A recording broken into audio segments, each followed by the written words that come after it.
Olá pessoal, tudo bem? Estamos aqui novamente com mais um vídeo para vocês, né?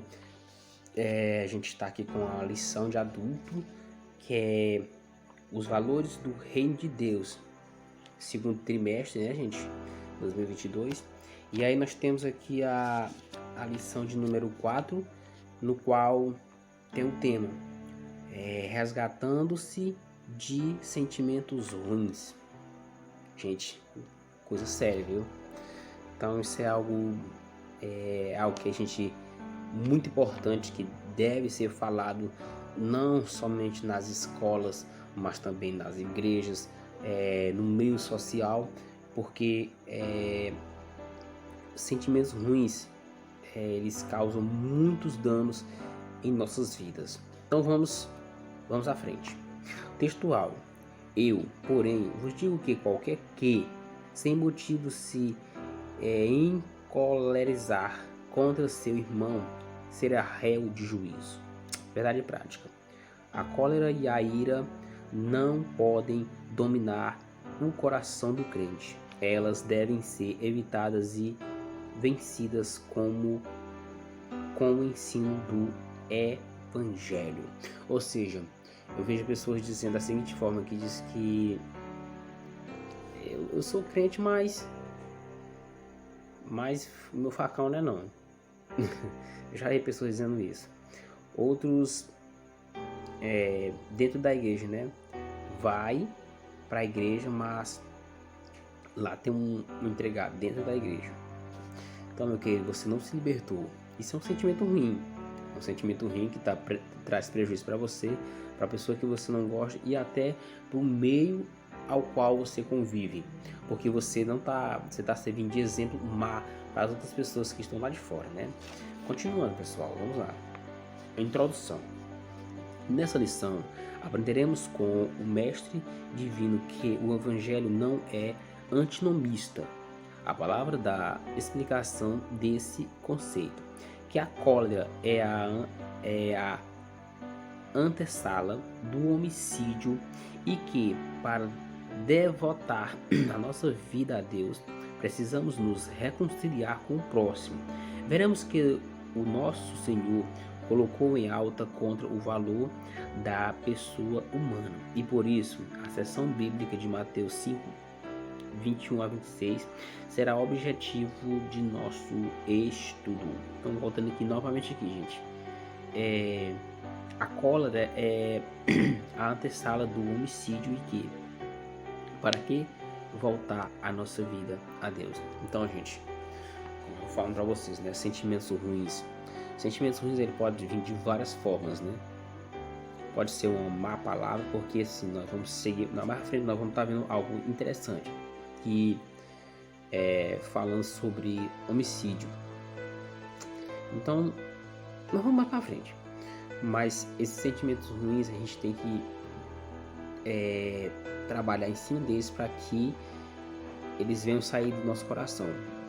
Porque no momento em que os sentimentos ruins saem dos vossos corações, a mudança é muito grande. Primeiro ponto. O evangelho não é antinomista. O que é antinomista? A palavra nos fornece a própria definição, constituída do grego anti, que quer dizer contra, e nós, lei, diz respeito a tudo contrário à lei, normas e regras.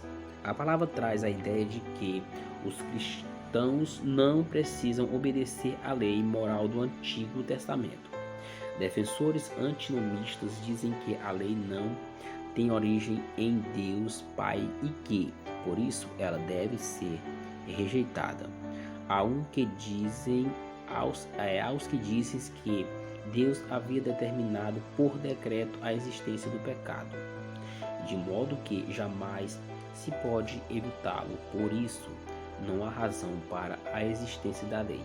Por fim, outros ainda defendem simplesmente que a lei é oposta ao Evangelho.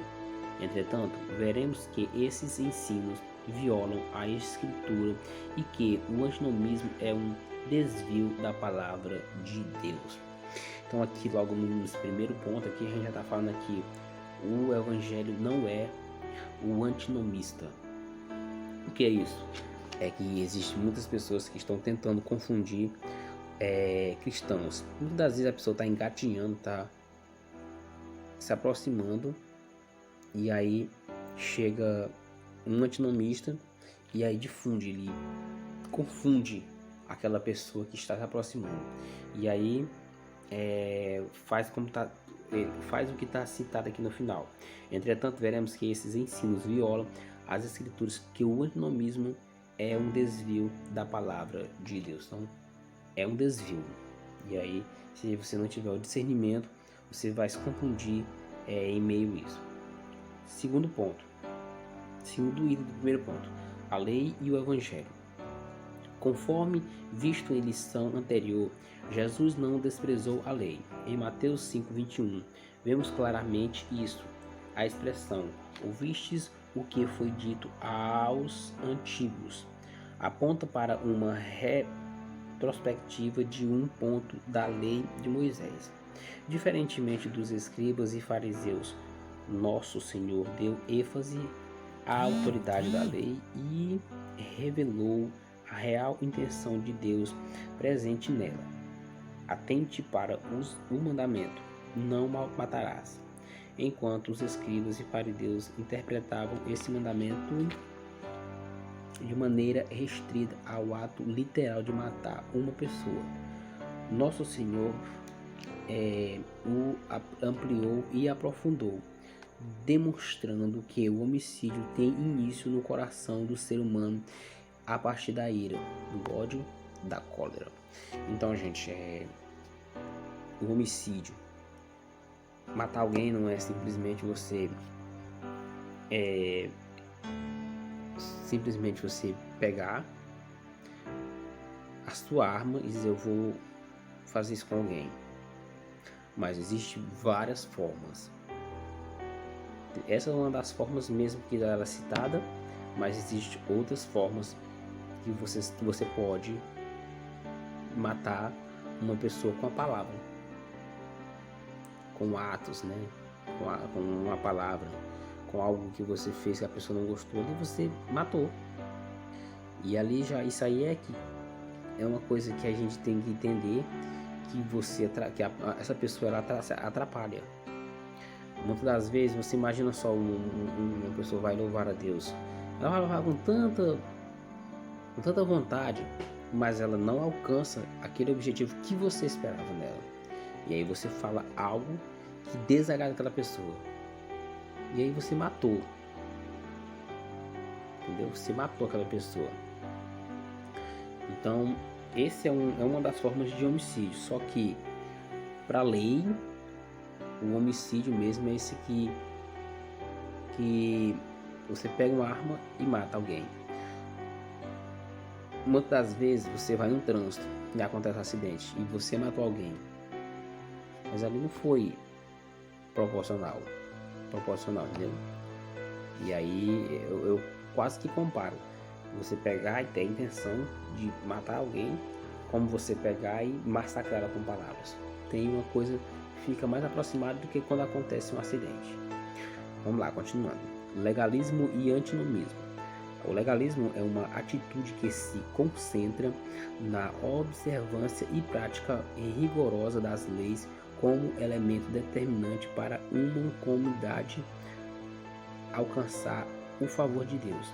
Por outro lado, o antinomismo rejeita todo tipo de normas morais, deixando a pessoa livre para pecar.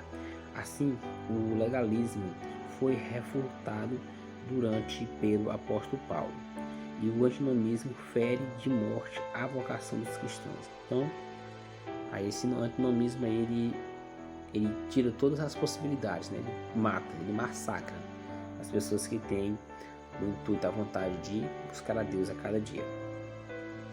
E o legalismo foi refutado pelo apóstolo Paulo, e o antinomismo fere de morte a vocação dos cristãos. Vamos lá. Para a santidade.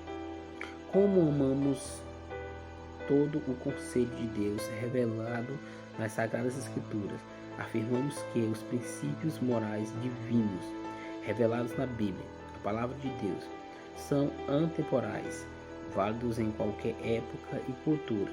E por isso, o cristão fiel à Bíblia tem cuidado tanto com o legalismo quanto com o antinomismo, ou seja, a pessoa que ela é profunda na Bíblia, ela não tem medo.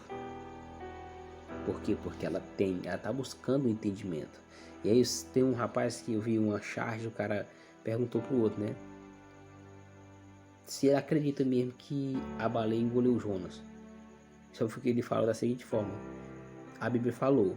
E se a Bíblia tivesse falado que Jonas tinha engolido a baleia, ele ainda acreditava. Então, é uma pessoa que tem convicção. Por quê? Porque ele tem proximidade na palavra de Deus e tem intimidade com o Espírito de Deus. Segundo ponto: a cólera e o primeiro ato para o homicídio. Jesus e o sexto mandamento. Jesus não anulou o sexto mandamento do Decálogo. Contudo, sua interpretação foi mais elevada e profunda, pois revelou que a ira ou cólera contra um irmão é um tipo de homicídio no coração. Eu falei agora anteriormente para vocês. Como bem afirmou o apóstolo João, qualquer que aborrece a seu irmão é homicida.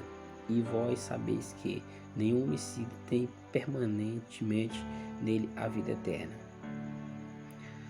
Não por acaso que o verbo irá, no grego, em Mateus 25:22, é organismo, é orgizo, que significa provocar, incitar a ira, está zangado, está enfurecido. A fúria e a ira de Caim o levou a cometer o primeiro homicídio contra o próprio irmão. Portanto, o sexto mandamento não envolve apenas uma sensação penal, mas elementos mais profundos como palavras, emoções, insultos e outras ações que se antecipam ao homicídio. Então, é o que eu falei para vocês, né? Um insulto, né? Aqui, ó, palavras matam, emoções, insultos, que já vem mesmo coisa de palavra, e outras ações que se antecipam ao homicídio. A cólera no contexto bíblico. Tanto o salmista quanto o apóstolo Paulo escreveram que o servo de Deus pode irar-se, mas não deve pecar. Difícil. A ira é uma emoção humana, por isso, na Bíblia, vemos pessoas juntas se irando contra o pecado, contra o alto desumanos, contra o desrespeito à palavra de Deus. Então, gente, hoje a coisa tá muito séria, não tá brincadeira, né? Quantas pessoas que ficam brincando com a palavra de Deus. E hoje tem algo que tá sendo, que eu queria comentar com vocês aqui, que eu acho que o vídeo já tá bem, o mal do século, que é a depressão, que ela vai ser citada aqui na revista, ainda mais nós já vamos estar quase parando por aqui. A depressão. Muitas das pessoas falam que a depressão ela é bobagem. E a depressão não é bobagem, é algo muito sério, é algo muito gravíssimo que tem que ser tratado. E como eu vi um pastor pregando, ele falou, né, que a esposa dele tinha depressão e foi no psiquiatra, e ele falou que a depressão ela não tem cura, mas ela é um controle espiritual. Então ela é um controle que você tem que buscar em Deus, porque a depressão ela é uma doença espiritual. Então ela não tem cura, você tem que controle. Você tem controle, e o controle é em Deus, é na palavra de Deus. E aí todos nós somos capazes.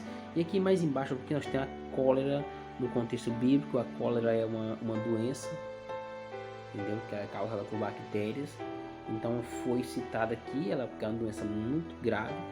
Temos o terceiro tópico, o valor da pessoa humana. Então a pessoa humana tem um valor muito grande para Deus, né? Porque Deus pegou seu filho e deu na cruz para que nós tivéssemos a plena liberdade de adorar a Deus. Mas que a depressão é algo muito sério. Muita gente olha assim, não, falando de depressão, isso é só falta de pegar uma enxada e capinar que esquece, mas não é. A depressão ela é uma doença que ela tem que ser tratada. E a melhor forma de tratar atenção, amor, carinho e Deus, primeiramente Deus, logicamente é Deus, mas a depressão é algo sério. Então nós vamos estar parando por aqui.